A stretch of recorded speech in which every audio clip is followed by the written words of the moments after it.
College से graduate होने के बाद अधिकतर लोग जहां करियर में जॉब पाने के बारे में सोचते हैं, वहीं प्रतीक दोषी की सोच सबसे अलग थी।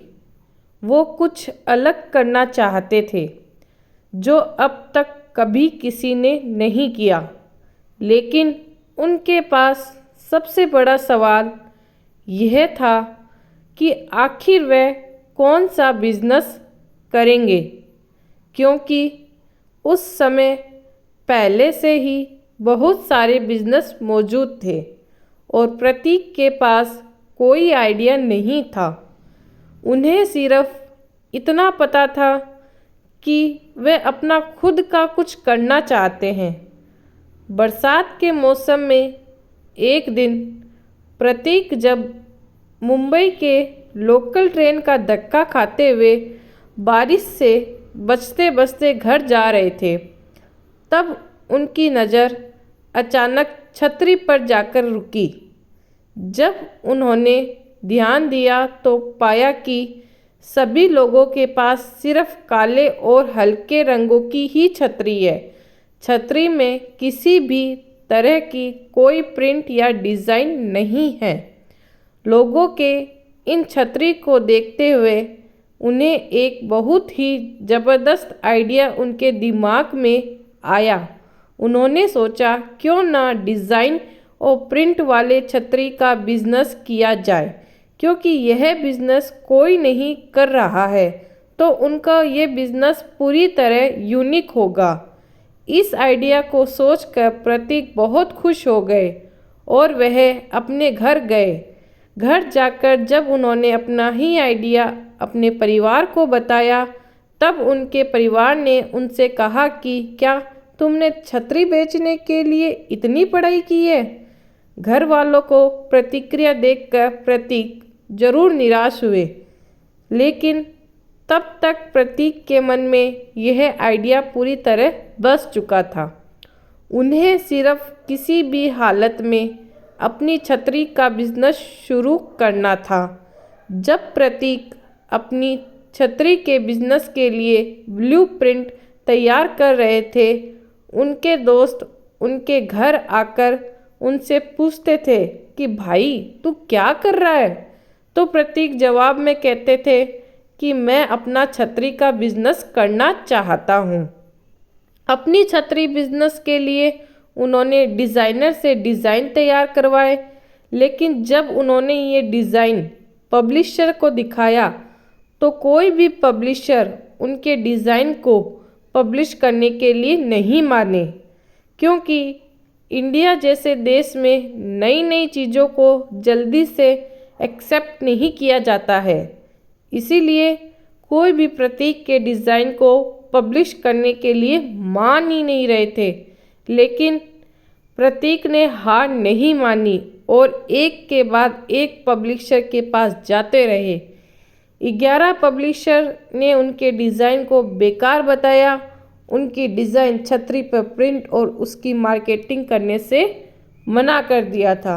लेकिन 12वीं पब्लिशर को प्रतीक का आइडिया यूनिक और अलग लगा था, जिसके कारण उन्होंने प्रतीक के डिज़ाइन को प्रिंट कर दिया और फिर उन्होंने मार्केटिंग का काम भी शुरू कर दिया।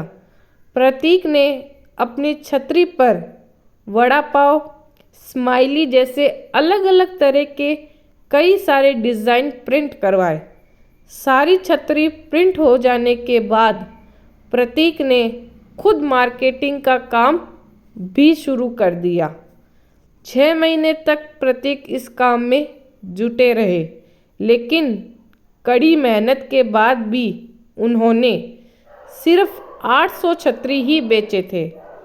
फिर उनके किसी दोस्त के बताने पर उन्होंने अपनी छतरी का बिजनेस ऑनलाइन ले जाने के बारे में सोचा। देखिए दोस्तों, आगे कहानी को सुनते रहिए। प्रतीक अपने छतरी के बिजनेस पर अपना पूरा हाथ पैर मार लेना चाहते थे, ताकि बाद में उन्हें किसी भी तरह का कोई पछतावा ना रहे। प्रतीक कहते हैं कि बिजनेस को ऑनलाइन ले जाने के लिए और मार्केटिंग करने के लिए 18 घंटे काम करते थे। वो कहते थे कि उस समय रावण के तरह उनके भी 10 सर थे, एक डिज़ाइनिंग में तो दूसरा मार्केटिंग में। अकेले वो सभी चीज़ों को संभाल रहे थे। अपने बिजनेस को ऑनलाइन ले जाने के बाद प्रतीक को बहुत डर लग रहा था कि कोई उनकी छतरी खरीदेगा भी है नहीं। इसलिए उन्होंने अपने पिता से कहा कि प्लीज़ आप एक छतरी खरीद लीजिएगा, ताकि मुझे तसल्ली रहेगी कि मेरी एक छतरी बिक गई।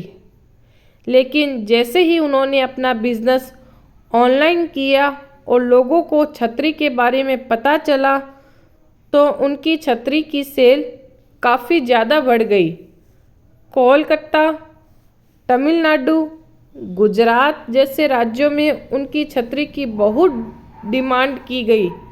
सिर्फ 2 सप्ताह में वे अमेज़ॉन के छतरी बेचने वालों में बेस्ट सेलर की सूची में शामिल हो गए।